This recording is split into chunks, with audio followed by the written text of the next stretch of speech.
Hello there everyone, my name is Steve and welcome back to another video. Today we're going to be covering something somewhat more obscure and slightly less well known, although something still useful.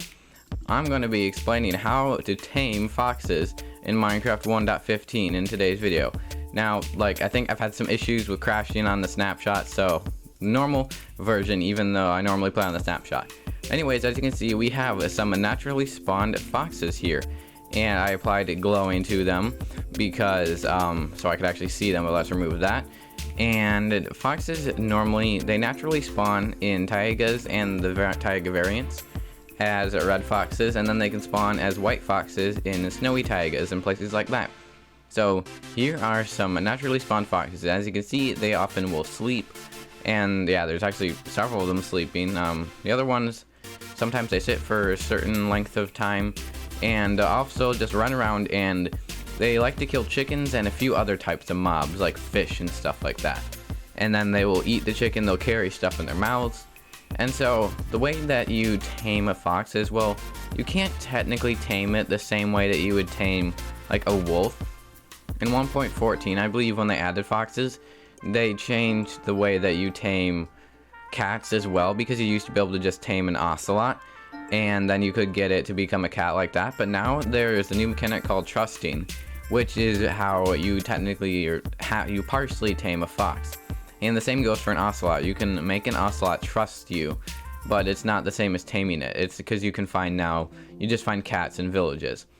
So normally foxes that are spawned naturally in the wild, if I were to go into survival and if I try to walk up to one of them while it was standing still, or if you try to walk up to one, you'll see that it already just got up, it ran away from me. But if you were to sneak towards one while it was asleep, you'll see that it continues sleeping and it does not run away unless I stop sneaking, so we could get right up close to it and put a lead on it.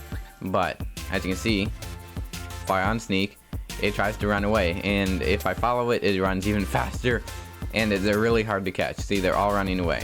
Now if I were to have a lead, let's just give ourselves several, and if I were to let's give ourselves some sweet berries, because we need those as well. Sweet berries, let's just give ourselves a lot of sweet berries. Now if I try to sneak up on this fox while holding crouch, it should not run away. As you can see, it is now sleeping again, but then I can put the lead on it, and then it will just obviously has to go where I go. And so if we were to find another fox now, where did that one that was over here go? You know what? Let's just make this easy. Alright, now I can see the foxes. If I sneak up on this guy and I put a lead on him. No, get back here. Get back here. No, it's so close. See, it's hard to get them sometimes. You have to get right close to it. There we go. I have two foxes on a lead, and now if I were to breed them, and you breed them using sweet berries. If you breed why did that? You can't breed them with the thing on? Come back here. Okay. So if I were to actually get these somewhere where they can't get away. Alright. Now, if I breed both of them, let's just expand this a little bit. As you can see, now there is a baby fox, and the baby fox actually trusts me, because when you breed two wild foxes, the baby one will trust you, meaning that it won't run away and it will sort of follow you around, but it also follows its parents. So you have to actually get the baby fox away from its parents before it actually just stay near you, otherwise it'll just follow its parents. So if I were to let these guys out, this guy would just follow its parents. As you can see, once they come out, it just goes with them, and then obviously if the parents run away, then the baby fox runs away, and it's a big pain. But if you move the baby fox far enough away from the parents, it will eventually stop following them, and it will trust you. So now look, it doesn't run away, it just stays near me. And if we feed it a bajillion sweet berries to make it grow into just an adult fox faster. If we were to summon a zombie, watch what happens. Summon a zombie, and this, oh shoot, of course he has a shovel. The fox will attack the zombie, and no. Okay, well, yep, As you can see, the fox attempted to attack the zombie and hit the zombie a few times before being killed by the zombie because I had a shovel. So you definitely have to be careful.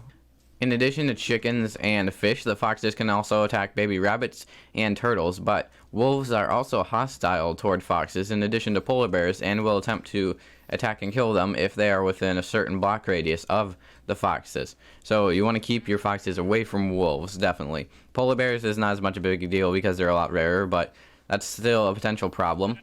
And foxes can also pick up any item that the player can pick up. So look, if I throw this diamond sword near this fox, it will pick it up in its mouth, and then it will actually use that sword. Like, if it attacks something, it will do the amount of damage that sword would do. So it takes into account gear that the fox has in its mouth. But there are certain things that the fox would rather pick up, like food. It will pick up the food in place of the sword, and it eventually will also eat the food.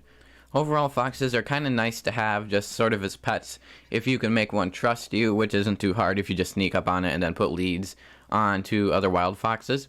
And then the baby fox won't run away from you or do anything, but it also won't follow you, so you kind of have to have it in a lead or on a pen or just somewhere where it can't really get out of wherever you want it.